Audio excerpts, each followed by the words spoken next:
Hi, வாங்க மீனை எப்படி டேஸ்ட்டாக பொரிக்கிறதுன்னு பார்ப்போம். ஃபஸ்ட்டு எண்ணெய் சட்டி காஞ்சதுக்கப்புறம் எண்ணெய் ஊற்றிக்கலாம். நான் ஆல்ரெடி மிளகா பொடி போட்டு மீனை நல்லா ஊற வச்சுருக்கேன். சிக்கன் பொடி, வீட்டு பொடி கொஞ்சம், உப்பு கொஞ்சமாக தான் ஆட் பண்ணி ஒரு 10 நிமிஷம் ஊற வச்சு எடுத்துக்கோங்க.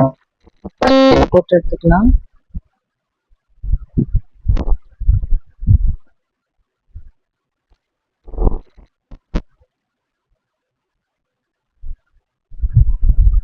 இந்த வீடியோ இப்போ தான் ஃபஸ்ட் டைம் பார்க்குறீங்கன்னா லைக் பண்ணி ஷேர் பண்ணி சப்ஸ்கிரைப் பண்ணிக்கோங்க. ஓகே,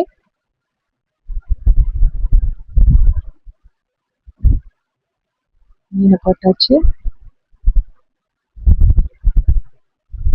இதோட ஒரு கைப்பிடி அளவுக்கு கருவேப்பிலை எடுத்திருக்கேன். அது மேலே போட்டுருங்க. கொஞ்சம் தூரமாக நின்று போடுங்க, பெருக்கிறதுக்கு வாய்ப்பு இருக்கு. அதையும் ஆட் பண்ணதுக்கப்புறம் பாருங்க, மீனை திருப்பி போட்டேன். மேலாப்புல நல்லா வெந்துச்சு. அவ்வளோதாங்க, மீன் ரெடி. அதோட கொஞ்சம் வெங்காயத்தை வெட்டி போட்டுக்கோங்க. சூப்பராக இருக்கும்.